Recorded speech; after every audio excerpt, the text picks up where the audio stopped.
أهلا وسهلا بيكم في قناتنا الجديدة غواص في بحر الفلك. معاكم رشا سامي. اتكلمت معاكم المرة اللي فاتت عن تاريخ بداية علم الفلك وازاي نزل على سيدنا إدريس، واتكلمنا برضو ان سيدنا إدريس كان عايش في مصر. وفعلا علم الفلك بدايته كانت في القدماء المصريين من أيام الفراعنة. علم الفلك كان وصل لمرحلة متطورة جدا، وهو توارث عبر الأجيال. حصل اجتهادات وتعلموا حاجات جديدة لحد ما وصلنا للعلم الموجود دلوقتي. طيب، أكتر حاجة هبتدي أتكلم عنها وأهم حاجة هي الخريطة الفلكية أو الخارطة الفلكية.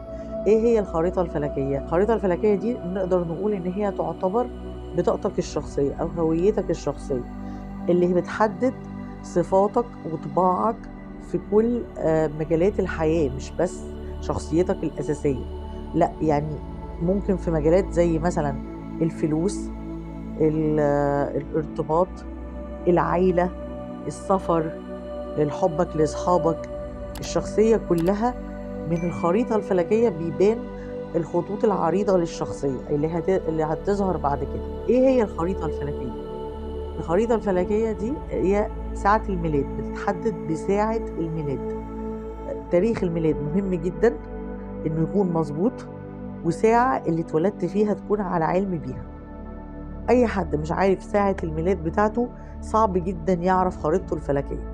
في متخصصين بيقوموا بده، بيسألوا الشخص أسئلة معينة من خلالها بيقدروا يعرفوا من خلال السنة دي هو اتولد والشهر ده هو اتولد تبع برج ايه، برج الصاعد، ويطلعوا الخريطة الفلكية. بس بصراحة هي في منتهى الصعوبة لو مفيش تحديد ساعة الميلاد. مهمة قوي حكاية ساعة الميلاد.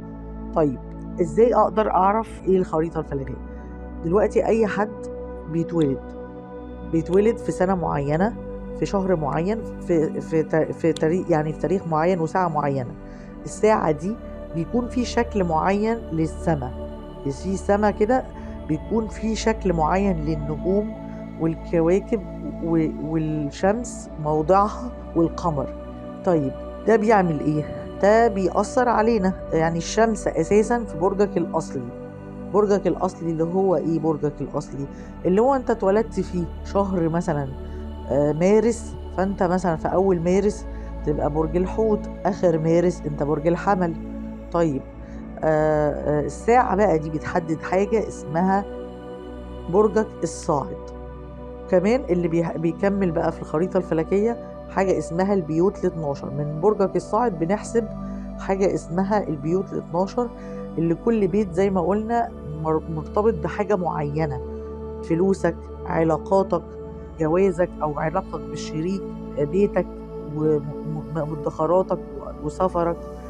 بيبين سمات أساسية في طباعك في المجالات دي هتكون عاملة ازاي: بخيل، كريم، عندك حرص زيادة عن المال، مبذر. دي هتبان من حركة الكواكب. طبعا الكلام اللي بقوله ده يبان شوية ايه، انه مش مظبوط قوي او خزعبلات قوي. يعني ايه حركة كواكب تبين صفات؟ لا، هو الموضوع معقد جدا. مواضع الحاجات دي في اماكن، يعني السماء بتحدد الشخصية بتاعتك هتكون شبه ايه او شخصية عاملة ايه. وقلنا برضو ان الشخصية بتتأثر بعوامل تانية غير الخريطة الفلكية. يعني ممكن جدا حد خريطته الفلكية تبين صفات معينة فيه، زي ان هو مش عنيف مثلا، بس اتربى في بيئة كلها عنف فيطلع شخص عنيف. فدي صفة مكتسبة من التربية ومن البيئة المحيطة. وكمان العادات والتقاليد بتأثر، والثقافة بتأثر.